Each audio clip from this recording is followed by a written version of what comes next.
Nós estamos felizes nessa noite, porque estamos aqui, uma vez mais, na presença de Deus. E agradeço também, já antecipadamente, o convite de meu filho, para poder estar ministrando a palavra nessa noite aqui com vocês. Passamos aqui alguns dias descansando e também comemorando a Páscoa, o aniversário de nossa neta. E nós aqui estamos muito felizes.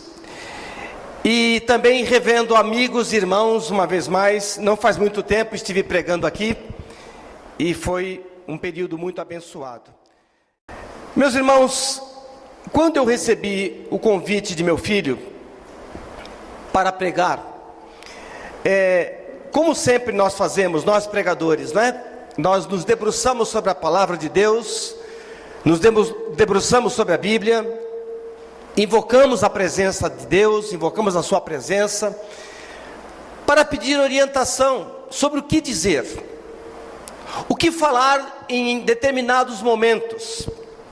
E antes que eu adentre aqui ao texto que vou ler, ou 2, 3 textos que também vou ler, eu gostaria de explicar aos irmãos, sem ser exatamente uma aula de teologia ou uma aula de grego, que seja, mas gostaria de dizer que existem duas palavras para designar a palavra de Deus quando nós nos reportamos a ela.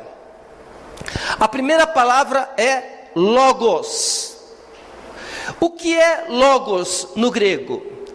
Logos é a palavra de Deus que foi inspirada pelo Espírito Santo e através de muitos homens durante vários séculos, e ela, não obstante ser escrita em diferentes épocas, em diferentes circunstâncias históricas, em diferentes circunstâncias religiosas, em diferentes culturas, a palavra de Deus foi ministrada ao longo dos séculos. E então aqui fechou-se o cânon, quer dizer, de Gênesis até Apocalipse, nós temos a palavra, toda ela inspirada por Deus. Amém, queridos? É a palavra logos. Mas, queridos, qual é a grande manifestação da graça salvífica de Deus? Qual é a grande manifestação do amor de Deus? É que esta palavra logos não ficou num arquivo, não ficou no museu de Alexandria, não ficou num museu apenas em Jerusalém, como existe lá, mas há uma outra palavra para designar a palavra de Deus, que significa rema. Ora, no grego, o que vem a ser isso? Simplesmente, quando eu me aposso da palavra logos e a trago para o meu contexto imediato, agora, nesse instante, nesse exato momento, a palavra de Deus continua inspirada, porque agora a palavra logos tomou a forma rema, significa que ela está pairando sobre mim. O Espírito Santo está agindo na própria palavra, e Ele está trabalhando nos corações da mesma forma. A saber, quando eu cito as Escrituras, ou quando você cita as Escrituras, quando você cita a palavra de Deus, quando você comanda, quando você dá uma ordem no nome de Jesus, as coisas acontecem, porque o Espírito Santo dá vida àquilo que já foi criado. A saber, o Espírito Santo aqui está.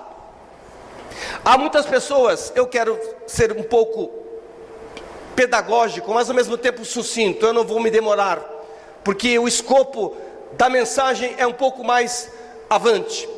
Mas eu quero dizer, meus irmãos, que muitas vezes nós admiramos o respeito que as pessoas têm lá fora pela palavra de Deus.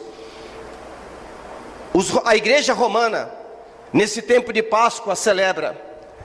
Há outras vertentes da igreja, das igrejas do Oriente, a igreja ortodoxa celebra. Mas eu estou me referindo agora, queridos, àquilo que nós crentes, àquilo que nós evangélicos cremos, que a palavra de Deus é viva. A Bíblia fala que a palavra de Deus é viva e eficaz, E ela é penetrante, ela penetra ao fundo da nossa alma. Ela revela coisas que nós precisamos ouvir. E enquanto a palavra está sendo pregada, não por minha causa, eu sou apenas um instrumento de Deus. Quando eu me decidi para o ministério, eu resolvi isso. Senhor, quero desaparecer.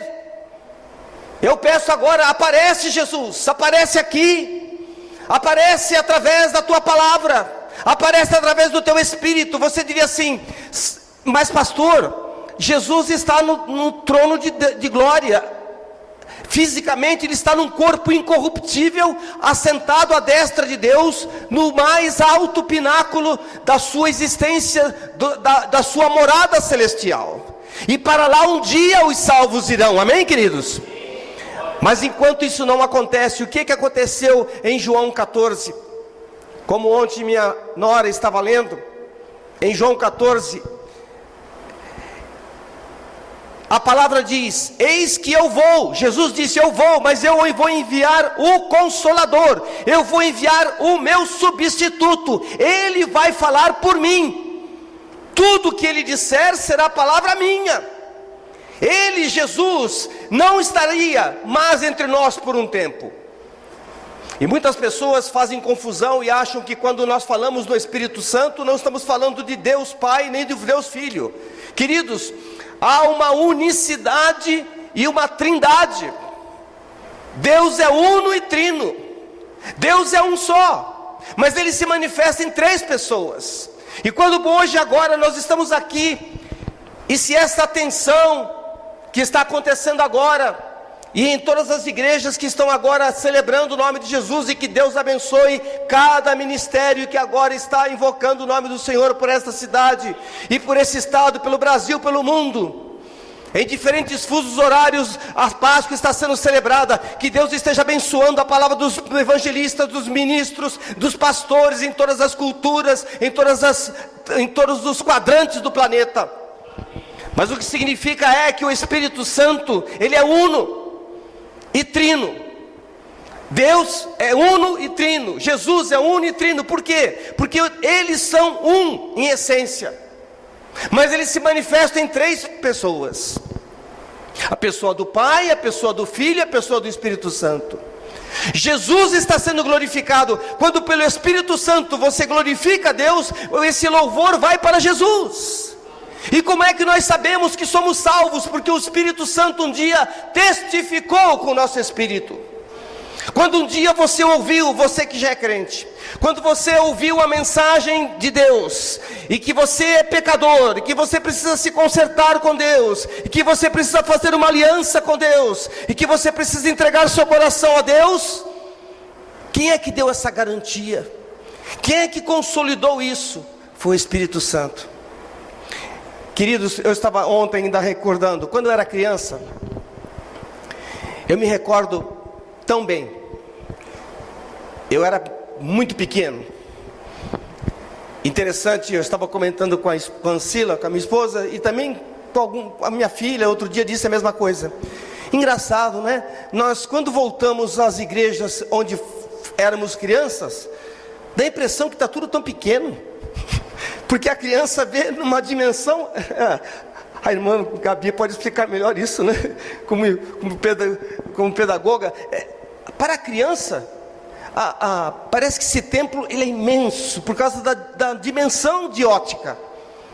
Irmãos, eu fico admirado. Quando eu visitei recentemente a primeira igreja batista de Santos, onde fui criado, quando eu olhei, mas isso parece tão curto, esse corredor encurtou, o que aconteceu? Na minha ótica, quando eu era criança, parecia que havia um corredor imenso até chegar o pastor Alberto Augusto. E eu me recordo dos pastores pregando, e aquele final do apelo, quando dizia: manso e suave, Jesus está chamando, chama por ti e por mim. Eis que Ele às portas lhe espera velando, vela por ti e por mim. Vem já, alma cansada, vem já. Irmãos, eu lembro disso nitidamente. Eu lembro as pessoas se entregando a Cristo. Eu lembro as pessoas correndo para o momento do altar, quando o pastor fazia o apelo. E havia outros hinos de apelo. Meu amigo, o que será da tua vida? Vida ou morte terás que aceitar, né? E vários hinos antigos. Hoje são hinos lindos também, maravilhosos. Mas eu estou me referindo, queridos, que passaram-se épocas, passaram-se gerações. As pessoas se foram. Algumas já estão no lugar de repouso, esperando a gloriosa volta de Jesus Cristo. Mas o Espírito Santo continua a agir no meio da igreja. Amém, queridos? Essa é a palavra introdutória que eu queria trazer. Mas, queridos, eu gostaria de agora convidá-los. Interessante que a minha filha leu quando ela estava lendo esse trecho, eu disse: olha, aspas, não existe coincidência nas coisas de Deus, né?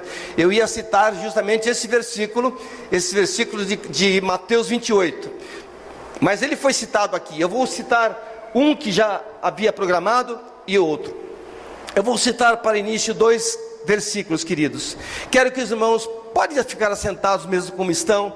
Abram suas Bíblias no livro de Gênesis, no capítulo 18, o versículo 14. Especificamente, o primeiro momento, a primeira frase. Qual é o contexto aqui? O contexto era de que o anjo se revelou e haveria de acontecer um milagre. Um milagre nítido estava por acontecer. E acontece que Sara riu. Qual era a grande promessa? A promessa era de que Abraão, já perto dos 100 anos de idade, e Sara, com um pouco mais ainda jovem, mas bem idosa, eles conceberiam um filho. E o que aconteceu? Sara riu. Ela deu risada. Deu risada de uma promessa divina, na sua ignorância. E podemos encontrar motivos lógicos para o seu riso. Está aqui, inclusive. Vamos ler rapidamente, queridos. Eu vou ler alguns versículos, mas vou dar ênfase ao versículo específico. Gênesis 18, a partir do versículo 11, diz assim: Abraão e Sara eram já velhos, avançados em idade, e a Sara já lhe havia cessado o costume das mulheres. Uma linguagem tradicional e respeitosa para dizer que ela já tinha passado o seu período fértil. Olha o versículo 12.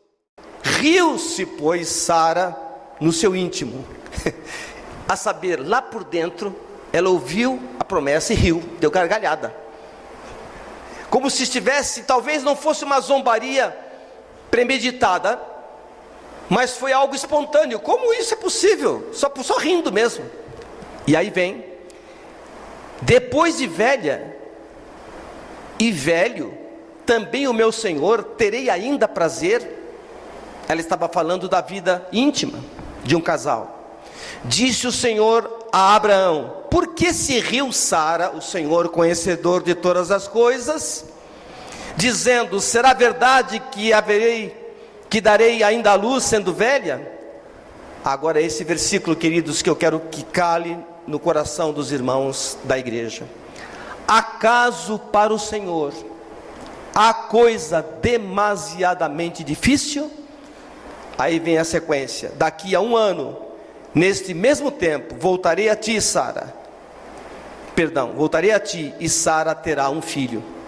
Então Sara, receosa, olha só a fragilidade da mulher de Sara, no caso Sara, ela receosa o negou, dizendo: não me ri.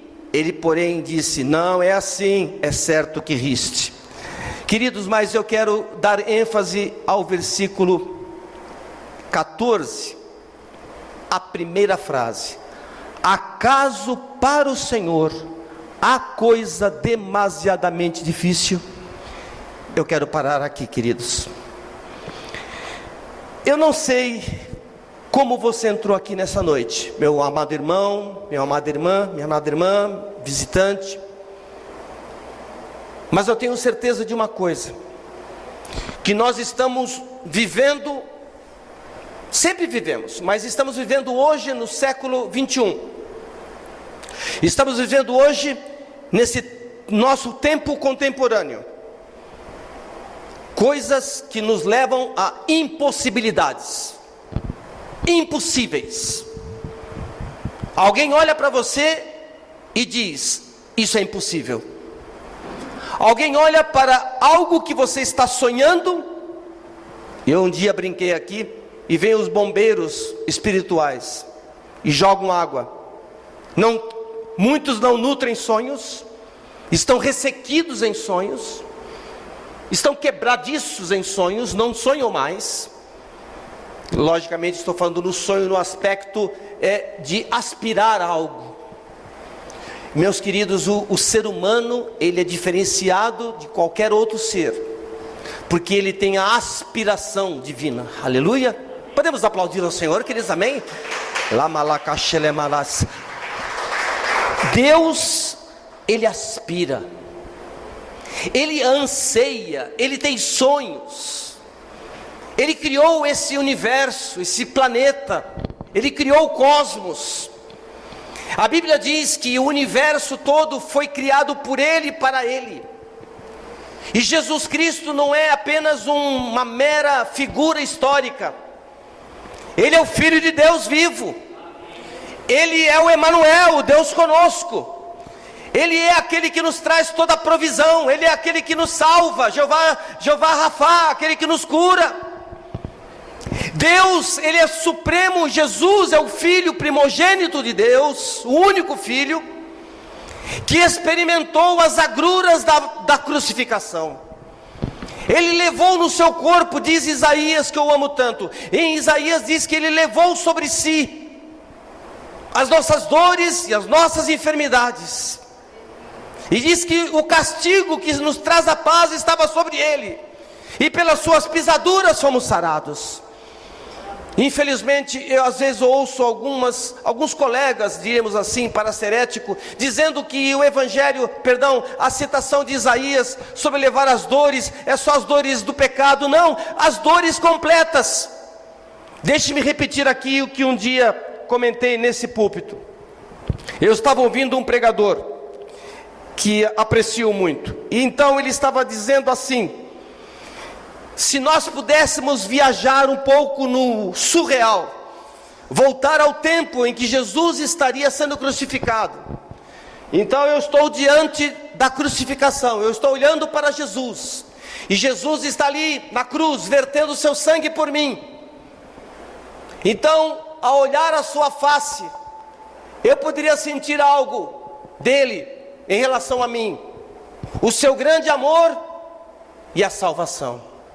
Ao contemplar o rosto de Cristo, eu vejo a salvação. Mas se eu pudesse dar um pouquinho uma volta e olhar para as costas da cruz, então Jesus está lá na cruz e seu rosto está para lá. E se eu pudesse então voltar-me um pouco, a uns metros para trás da cruz, eu veria aquelas costas, todas elas arrebentadas, cada osso, cada músculo ferido por aquele chicote romano. Ali a Bíblia diz: pelas suas pisaduras fomos sarados. A saber, a face de Jesus nos lembraria o amor e a salvação, mas as costas de Jesus nos lembrariam a cura. Ele foi moído pelas nossas iniquidades, e pelas nossas enfermidades nós fomos curados. Pelas suas enfermidades fomos curados. As nossas enfermidades foram lançadas sobre Jesus. E eu não sei como é que você entrou aqui. Eu sei que há irmãos nessa igreja enfermos. Eu sei que há irmãos nessa igreja que estão com aspirações. Talvez alguns de vocês estejam com aspirações quebradas, sonhos desfeitos. O cotidiano é terrível, o cotidiano é cruel, ele não dá trégua. Não é possível conviver mais às vezes. você desiste, e você chora, e você treme na base, porque você sabe que o cotidiano lhe castiga. Todos os dias Satanás vem com o seu chicote, todos os dias Satanás vem com a sua arma, com o seu arsenal de guerra, a nos trazer tristeza, a nos trazer dificuldade, a nos colocar no impossível, a nos colocar muitas vezes em sonhos desfeitos. Mas podemos dizer também que o Espírito Santo está vivo, e no dia a dia Ele está restaurando a promessa. Olha aqui, acaso há alguma coisa demasiadamente difícil para o Senhor? Será que existe algo que é mais difícil do que a enfermidade que está aqui? Será que há algo mais difícil? Para Deus não há nada difícil. Economicamente, cada um sabe do seu estilo de vida, cada um sabe da sua necessidade. E sabe, queridos, Satanás é tão ardiloso que ele não somente coloca pensamentos negativos e ruins na mente, como também usa a boca de pessoas para complementar isso. Pessoas inclusive nas quais você confia, pessoas das quais inclusive você convive, com as quais você convive, pessoas às vezes da mesma fé, na incredulidade. Meus irmãos, em nome de Jesus, vamos parar agora, vamos dar um basta no espírito de incredulidade. Vamos crer de todo o nosso coração, como diz a palavra lá, Tomé, não seja incrédulo, mas crente mesmo. Não duvide do poder de Deus, não duvide da ação miraculosa de Deus. Aspirações, as mais legítimas, aspirações sentimentais, o desejo de constituir família, o desejo de manter-se em família, o desejo de não se separar, o desejo de não ir embora, o desejo de não ver o esposo indo embora, o desejo de ver a família unida num sonho quase metafísico. Se eu pudesse voltar atrás. Deus faz coisas novas, Deus restitui vidas, Deus restitui famílias, Deus opera no impossível. É no campo do impossível que Ele é especialista. Talvez você diga, o meu caso é único, pastor, eu já vi casos melhores, o meu não tem jeito. Querido, minha querida, existe jeito sim, existe. E esse jeito está na forma que o Espírito Santo vai usar e agir. Olha o que está escrito aqui, interessante isso. Daqui a um ano, diz a palavra no texto, logo após que Ele próprio, o Senhor, fala: acaso para o Senhor há coisa demasiadamente difícil?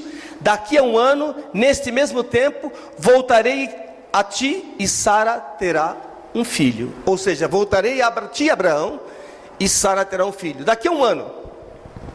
Significa, meus irmãos, ainda ontem eu estava falando para a jovenzinha Ana Clara e para o seu pai, e eu orei por eles, orei por ela, e eu disse a eles: olha, tem algo que a Escritura nos ensina. Muitas vezes as curas são imediatas, rompe-se de maneira imediata, é algo sobrenatural que eu tenho contemplado. Mas também às vezes Deus lança uma palavra de cura que vai se cumprir um pouco mais adiante. Eu recordo os irmãos de um momento em que Jesus fala a alguém: olha, agora vai e te apresenta ao sumo sacerdote, e no caminho vai acontecer algo. Significa que talvez esse um ano, vamos colocar metaforicamente, pode ser uma semana, pode ser alguns dias. Talvez o seu encontro com Jesus, nesse âmbito, eu estou vendo aqui como maioria, uma pleiade, um grupo de pessoas já salvas, mas que também nós salvos enfrentamos essas coisas. Estou vendo pessoas também que precisam encontrar-se com Jesus como Salvador. Pela primeira vez talvez esteja ouvindo a mensagem assim: creia você, se você ainda não faz parte do rebanho de Deus, se você ainda não aceitou Jesus como seu Salvador, tenha uma certeza. Você, ao aceitar Jesus, você tem um amigo por toda a eternidade. Esse amigo, ele é um amigo único, porque ele te persegue, ele não te desampara. A sombra do Altíssimo nos cobre, os anjos de Deus estão ao nosso derredor. E outra, o Espírito Santo que começa a habitar em nós, quando nós aceitamos Jesus, o próprio Deus começa a vivificar o nosso coração que estava mortificado pelo pecado. E o que acontece então? O Espírito Santo começa a nos dar vida, um fôlego novo, um sopro novo começa a sair de dentro de nós. E aquilo que a Bíblia diz: aquele que crê em mim, rios de água viva fluirão do seu interior. Haverá uma água viva, uma fonte que não vai jorrar. Aquela sequidão que você viveu durante anos, um cativeiro que você viveu durante anos, sob o látego, uma palavra bonita, né? Que quer dizer chicote, sob o látego de Satanás, e você apanhando todo dia. Você pode pegar esse chicote e dizer: olha, Satanás, acabou o seu reinado, agora eu tenho Jesus, agora eu tenho o Rei dos Reis, eu tenho o Príncipe da Paz, eu tenho Emanuel, o Deus conosco, eu tenho o Conselheiro, o Deus forte, Pai da eternidade, eu tenho o Jeová Jireh, eu tenho o Jeová Rafá, eu tenho aquele que me dá a provisão, eu tenho aquele que me dá a cura, eu tenho aquele que me dá a presença. Aí é Jeová Elion, aquele que é mais poderoso do que qualquer coisa. O Espírito Santo, ele é lindo, ele é suave, ele é doce, ele é meigo. Ele se entristece quando nós pecamos, mas ele não nos abandona. A Bíblia fala, há uma exortação no Novo Testamento que diz: não extingais o Espírito, a saber, não magoe o Espírito Santo. O Espírito Santo, ele é a maior preciosidade que você pode levar para a sua vida, porque o Espírito Santo, ele entra na nossa vida terrena, porque ele está vivo nesse cosmos habitado pelos humanos, mas ele é transcendente, ele habita com o Pai, ele nos dá ordens, ele dá ordem aos anjos, e os anjos vêm ao nosso derredor. O Espírito Santo nos guia, o Espírito Santo é o professor, o Espírito Santo é o mestre, o Espírito Santo é aquele que dirige, é aquele que conforta, o Consolador. Sabe, queridos, muitas vezes a ideia do Consolador é apenas aquele que vem. Irmãos, eu entendo isso.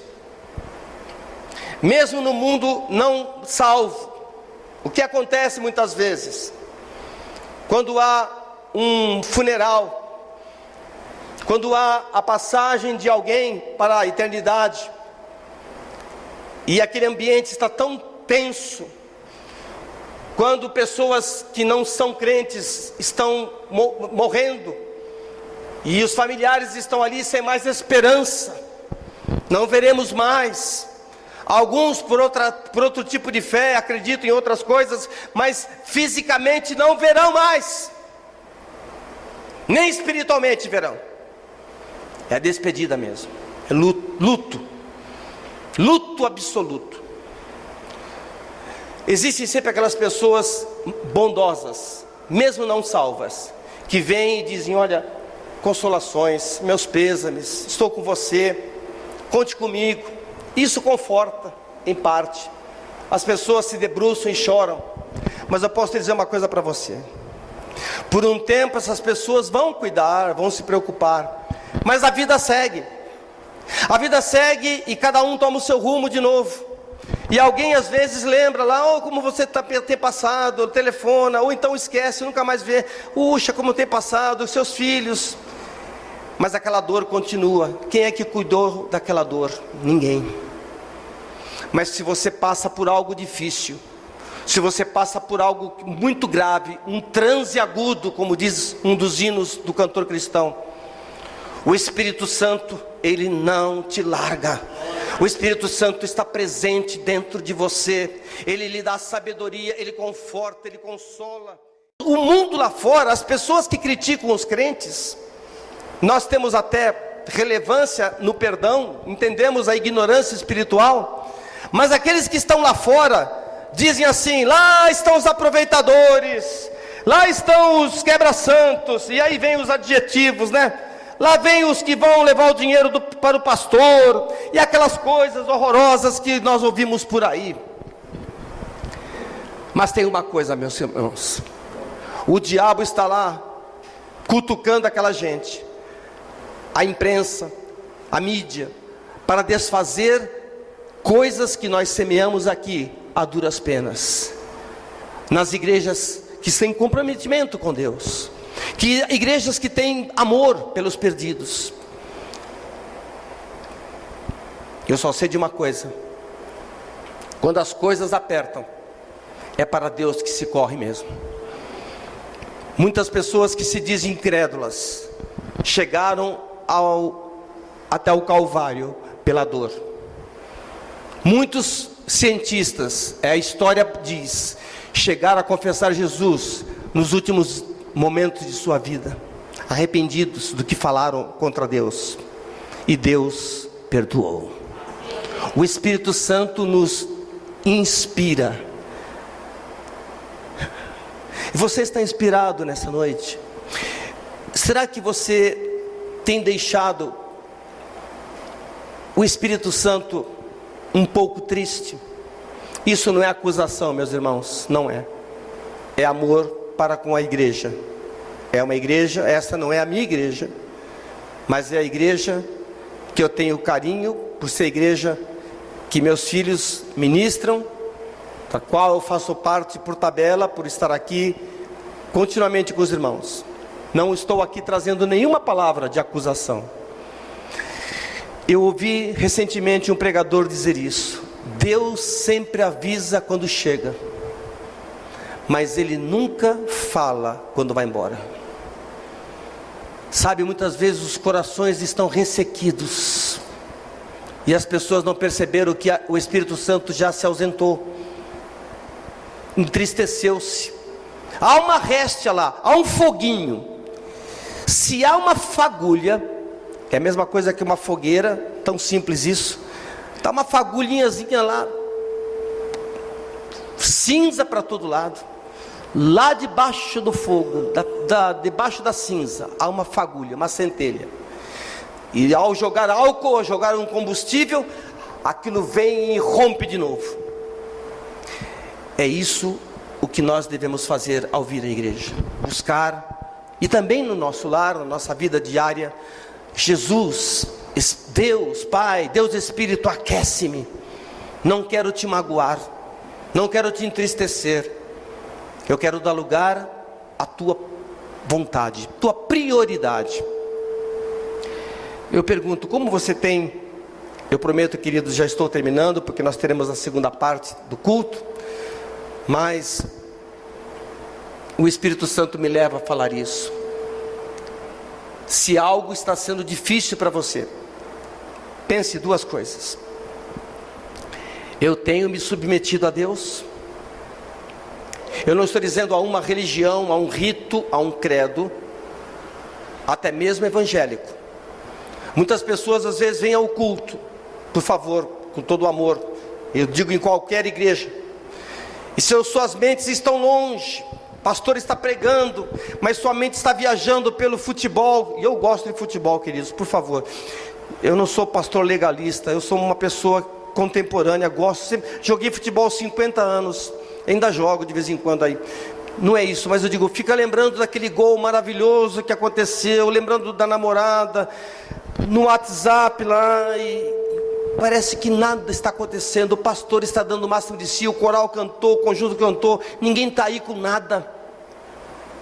Sai, não ouviram nada, entrou por aqui, saiu culturalmente ele foi ao culto. Eu sou protestante, eu sou batista, ou eu sou pentecostal, mas seu interior ficou vazio, não atentou para a palavra, não absorveu o alimento, não está faminto de Deus. Se as coisas estão difíceis, primeira coisa, quebrante-se diante de Deus. Diz a palavra em Crônicas se meu povo, que se chama pelo meu nome, se humilhar e orar e buscar a minha face, eu virei e sararei a sua terra. Não deixe o limite da carne chegar ao extremo. Queridos, eu estava pregando na minha igreja há cerca de um mês atrás, eu falei sobre isso. Sempre me impressionou a palavra abismo. Essa palavra abismo sempre teve na minha cabeça quando era criança. São coisas de criança, né? Assim como nós rimos assim com as coisas dos nossos netos aqui, das nossas crianças, dos vossos filhos, aquelas ideias engraçadas, coisas que são ditas. Eu tinha um tio marinheiro lá em São Sebastião, e ele era muito experiente, vivia nos altos mares, e às vezes ele também fazia viagens pela Serra do Mar. Então ele dizia naquele sotaque caiçara: então, Niniza, dizendo para minha mãe, que chama Nilza, eu via o abismo, grande o abismo. Aquilo me impressionava quando eu escutava aqueles relatos. O abismo para mim, quando eu viajava com meus pais pela Anchieta, pela velha via Anchieta, meu pai falava: olha filho, é o abismo. Eu olhava aquilo lá embaixo, achava aquilo tão lindo. Difícil, né? Mas era lindo, para mim era uma maravilha. Mas na verdade, queridos, o abismo significa o perigo.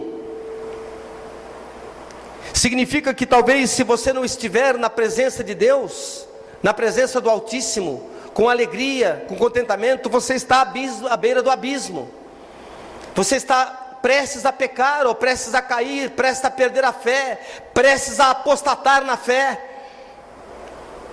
Eu não estou trazendo uma mensagem legalista que você deve banir todos os programas de TV, todos os esportes. Não estou dizendo isso. Eu estou dizendo que você tem que ter uma mente dirigida pelo Espírito Santo e uma mente seletiva com Deus. E você ter uma alegria, uma paz que sobrepõe a todo entendimento. Acaso há algo difícil demais? O que é que está mais difícil para você hoje? Nós temos escalas. Eu tenho as minhas escalas. Mas eu posso dizer que cada um de nós aqui conhece a maior escala da dificuldade. Aquilo que está mais lhe incomodando. Aquilo que ameaça mais o seu sono. Aquilo que ameaça mais a sua paz. Aquilo que ameaça mais a sua comunhão com Deus. Será o medo? Será a apreensão? Será a incerteza? E nós estamos sujeitos, em filosofia, em literatura, nós chamamos isso o estado humano de ser, condição humana. A nossa condição humana é estar nos vagos, segundo os existencialistas. Aqueles que não creem em Deus dizem que nós estamos à deriva no mundo, estamos soltos no universo, estamos perdidos, estamos com uma liberdade condicionada pelo destino. Olha que coisa perigosa.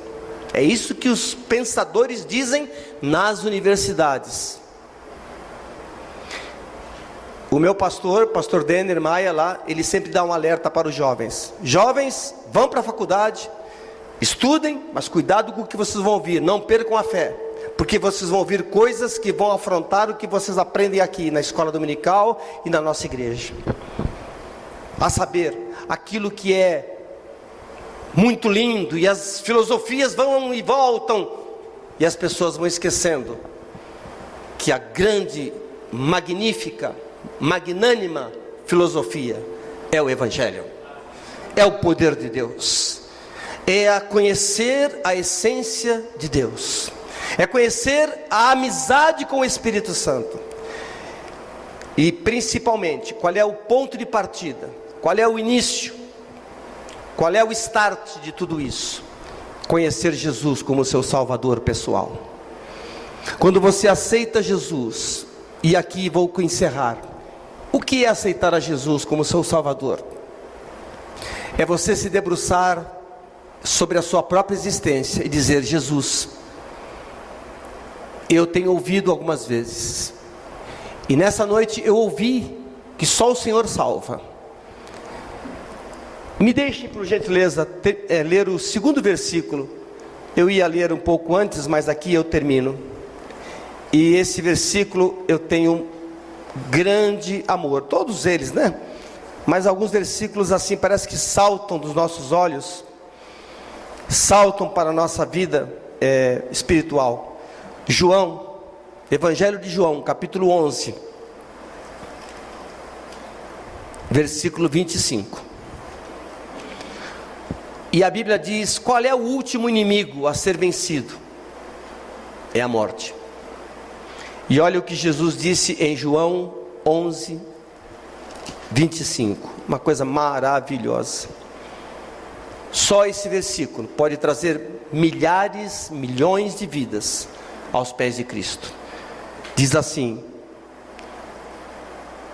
disse-lhe Jesus: eu sou a ressurreição e a vida. Quem crê em mim, ainda que morra, viverá. Na linguagem arcaica, na qual eu aprendi a palavra quando era criança e adolescente, ela traz uma ênfase um pouco mais expressiva. Diz assim: disse-lhe Jesus: eu sou a ressurreição e a vida. Quem crê em mim, ainda que esteja morto, viverá. É claro que aqui, no contexto, estava se falando da ressurreição de Lázaro. Mas aqui nós vamos aplicar isso para a ressurreição dos nossos sonhos e para aquilo que está difícil demais. Então eu conclamo agora a congregação, a que nós agora nos dobremos diante de Deus, em várias circunstâncias. Se você está aqui nessa noite, minha querida visitante, meu visitante querido, se você está aqui nessa noite e ainda não fez sua entrega a Jesus, o que é entrega? É conhecer Jesus pessoalmente. Quando você então diz assim: Senhor Jesus, eu reconheço que sou pecador e que por mim mesmo ou mesma eu jamais poderia chegar ao céu, mas obrigado pelo teu sacrifício, obrigado pelo sacrifício do Calvário, porque através desse sacrifício, hoje, agora, eu tenho vida eterna. Há uma ideia errônea lá fora, quando as pessoas tentam se consolar diante da morte, diz assim: que Deus tenha um bom lugar. Olha, esse bom lugar não existe depois não.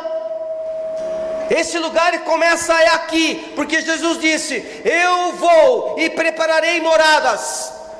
Eu vou, para onde eu vou agora vocês não poderão ir, mas um dia vocês irão, e para lá eu farei moradas para vocês, moradas celestiais. E só habitará nessa morada quem fizer um pacto, com Jesus nesta vida.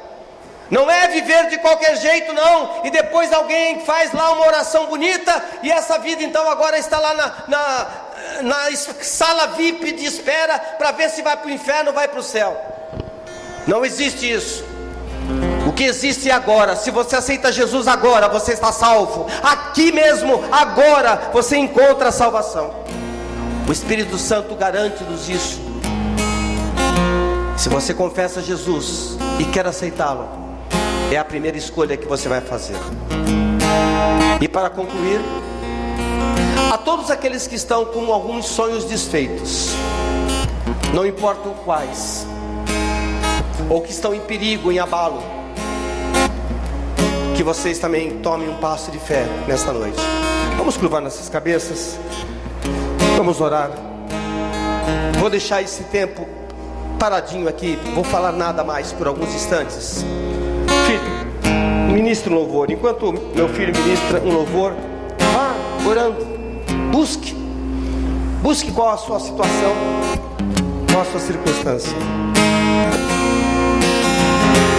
Não me canso de andar, tantas portas já bati, tantos anos já sofri. Tanto canso de sonhar, se apenas eu tocar em suas vestes eu serei curado, eu serei curado.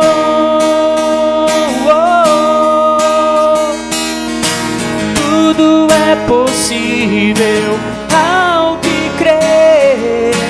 Tudo é possível a Deus. Tudo é possível ao que crer. Tudo é possível a Deus.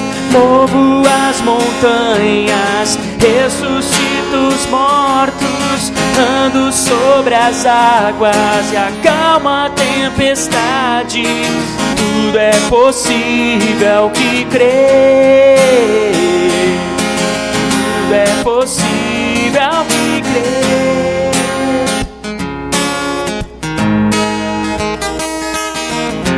Não me canso de andar, tantas portas já bati, tantos anos já sofri, eu já sofri.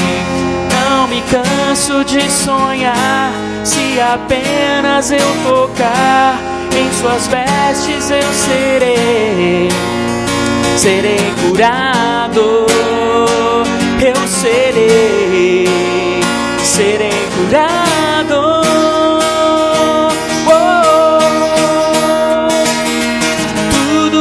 Possível ao que crer. Tudo é possível a Deus. Tudo é possível ao que crer. Tudo é possível a Deus. Movo as montanhas, ressuscito os mortos, ando sobre as águas e acalma a tempestade. Tudo é possível que crer. Tudo é possível que crer. Tudo é possível que crer. Aleluia. Alguns instantes ainda de oração silenciosa, você e Deus.